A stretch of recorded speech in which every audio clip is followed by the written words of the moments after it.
Good morning बच्चों। Sardar Patel public school कटरातल Sikar से मैं हिंदी अध्यापिका सुमिता। कक्षा 3 पाठ 8 है राजा और भिक्षु।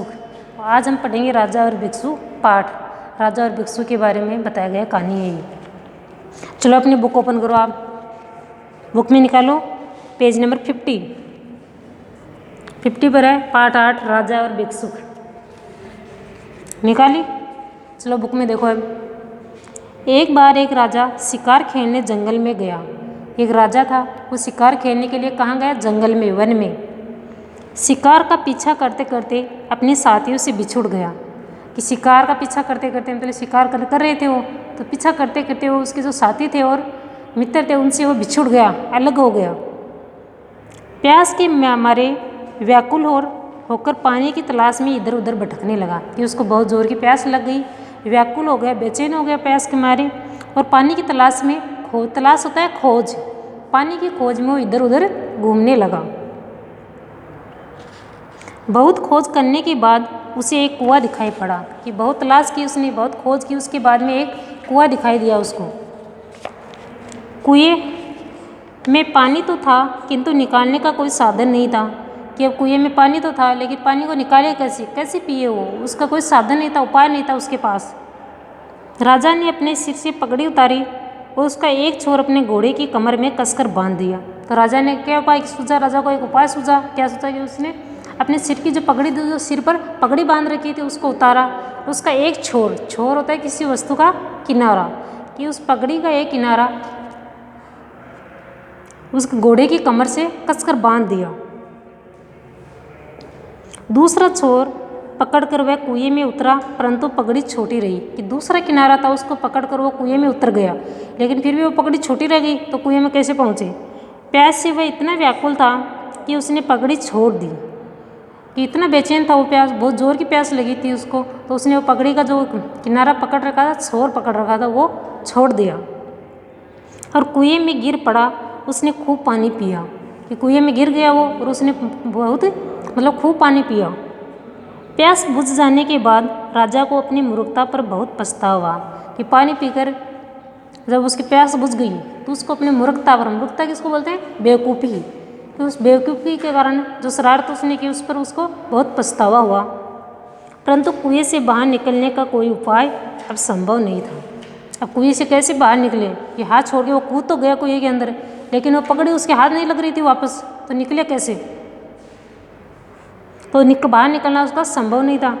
सिंहों की बात, उसी समय उस जंगल में रहने वाले भिक्षुक उधर से निकले।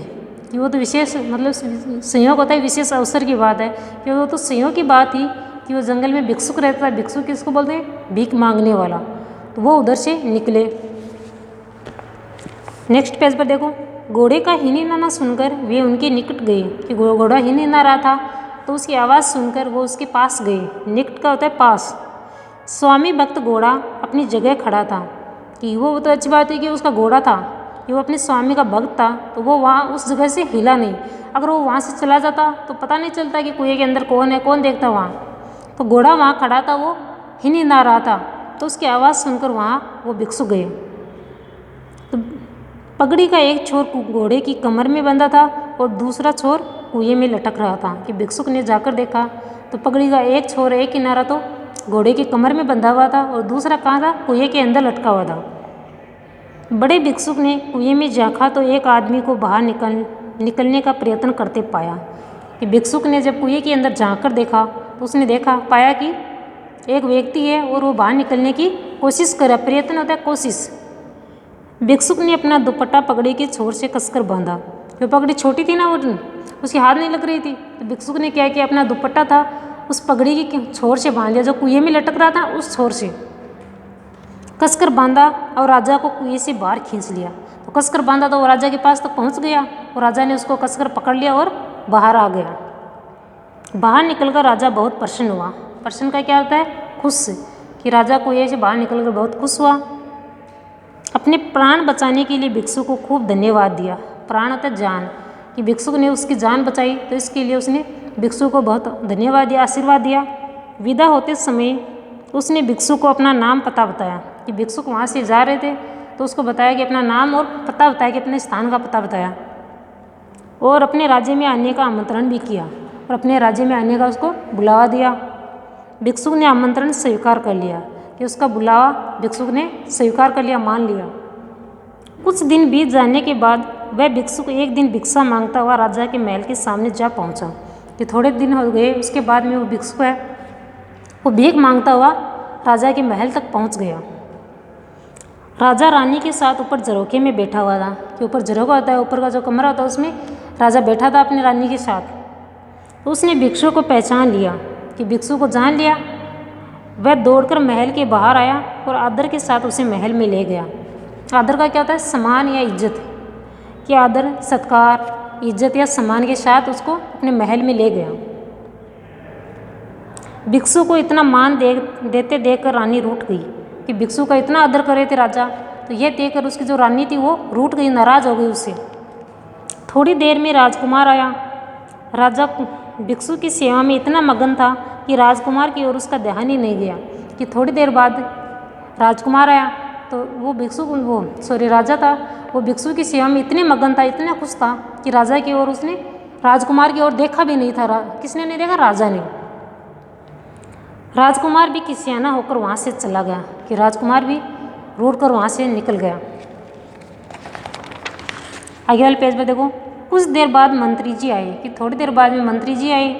राजा तो इतना व्यस्त था कि उसने मंत्री जी की ओर भी आंख उठाकर नहीं देखा, कि राजा तो भिक्षु की सेवा कर रहे थे तो उसमें मगन था, खुश था, तो उसने मंत्री की ओर भी देखा ही नहीं। इस तरह रानी, राजकुमार, मंत्री, नौकर चाकर एक एक करके सब भिक्षुक से नाराज हो गए।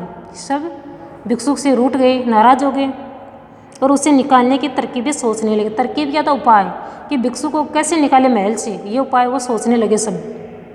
राजा ने ये देखा तो उसे बहुत दुख हुआ, कि राजा ने देखा सब भिक्षुक से नाराज हो गए, तो राजा को बहुत दुख हुआ। उसने सबको इकट्ठा किया, कि सबको एक साथ बुलाया और पूछा, कोई हमारे साथ उपकार करे तो हमें क्या करना चाहिए? कि राजा ने रानी, राजकुमार और मंत्री को बुलाया, नौकर चाकर को भी बुलाया और कहा कि अगर कोई हमारे साथ अच्छा काम करे, उपकार करे या हमारी भलाई करे तो हमें उसके साथ क्या करना चाहिए? तो हमें भी उसका उपकार करना चाहिए। सबने कहा कि हमें भी उसके साथ अच्छे उसका काम करना चाहिए, उसकी भलाई करनी चाहिए। और राजा कहता है कि यदि कोई हमारे प्राण बचाए तो हमें क्या करना चाहिए? कि कोई हमारी जान बचाए तो उसके लिए हमें क्या करना चाहिए?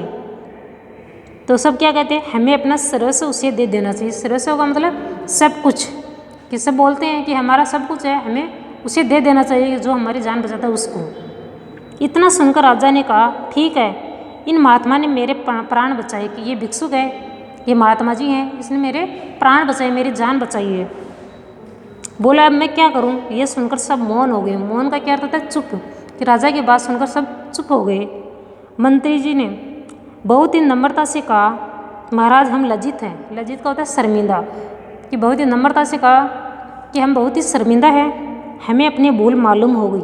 भूल मतलब गलती, कि हमें अपनी गलती का एहसास हो गया। आप जो कर रहे हैं वह ठीक है, कि आप जो भी कर रहे हैं वो सही है। राजा ने भिक्षुक से कहा, महाराज ये राजपाट अब आपका ही है, इसे आप संभालिए। तो राजा ने क्या किया कि अपना सारा राजपाट है वो भिक्षुक को दे दिया और कहा कि इसे आप ही संभालो, ये सब आपका ही है। राजा की भक्ति से प्रसन्न होकर भिक्षुक ने राजा को आशीर्वाद दिया और चुपचाप वन की ओर चला गया। कि राजा की इतनी भक्ति देकर भिक्षुक बहुत खुश हो गए और वो राजा को आशीर्वाद देकर चुपचाप वन मतलब जंगल की ओर चले गए। तो ये पार्ट कंप्लीट हो गया। तो इस पार्ट में क्या बताया गया? एक भिक्षुक के माध्यम से बताया गया है कि कोई अगर हमारे साथ उपकार करे तो हमें भी उनके साथ उपकार करना चाहिए, उसकी भलाई करनी चाहिए। तो ये पार्ट आपको पढ़ना है, जिसका वर्क है वो मैंने सेंड कर दिया है, वो आप कर लेना। Thank you.